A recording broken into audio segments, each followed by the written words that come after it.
reflux gastro-œsophagien, c'est le passage d'une partie du contenu de l'estomac vers l'œsophage. Alors, pourquoi?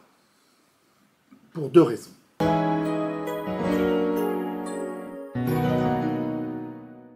L'œsophage rejoint l'estomac et à ce niveau, il existe un anneau musculaire lisse qui permet, en se contractant, de fermer l'estomac et d'éviter le reflux de ce dernier vers l'œsophage.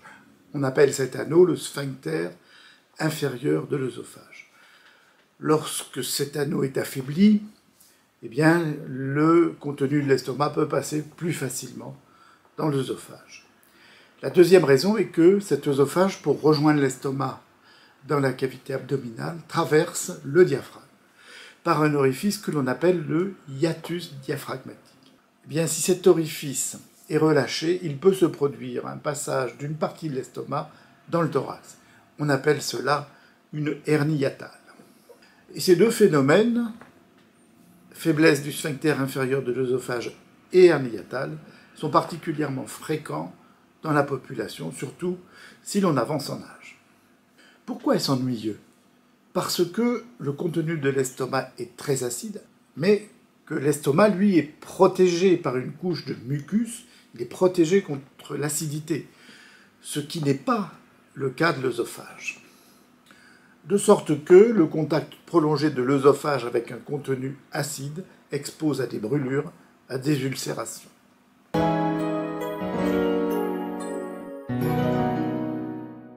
Il s'agit d'abord et le plus souvent de brûlures derrière le sternum qui sont ascendantes, c'est-à-dire du bas vers le haut, qui remontent vers la gorge.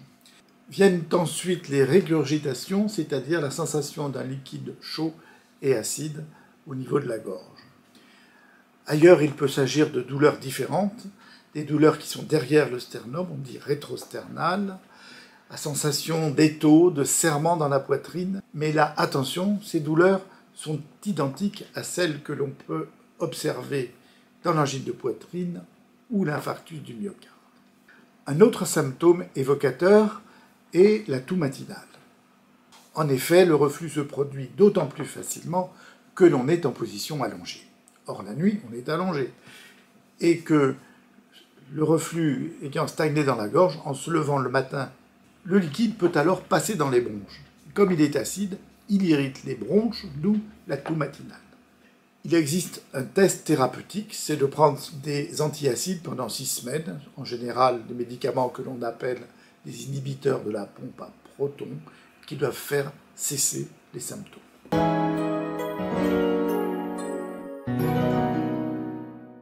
Les examens complémentaires utiles sont d'abord la radiographie de thorax, qui peut montrer une hernie hiatale. On voit sur cette radiographie la hernie hiatale dans le thorax avec un niveau liquide qui correspond au liquide situé dans l'estomac. Puis viennent la fibroscopie de l'œsophage qui va permettre de visualiser l'œsophage, d'en apprécier ou pas les lésions, c'est-à-dire s'il y a des brûlures ou des ulcérations.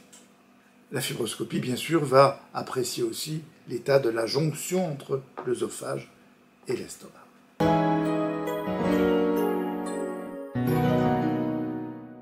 Le traitement repose d'abord sur des mesures hygiéno-diététiques. Et parmi elles, c'est de ne pas faire des repas trop abondants ou d'éviter l'alcool. Mais le meilleur traitement, c'est le chien. Alors pourquoi le chien? Parce que, comme je vous l'ai dit, le reflux se fait plutôt en position allongée.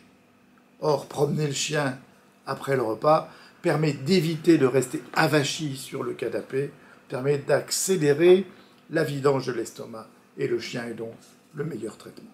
Les médicaments ensuite sont les antiacides. Alors les antiacides anciens, non spécifiques, comme les pastilles Réni, très connues, le Gaviscon. Mais il y a des médicaments plus modernes que l'on appelle les inhibiteurs de la pompe à protons parce qu'ils empêchent la sécrétion acide au niveau de l'estomac, ils la diminuent.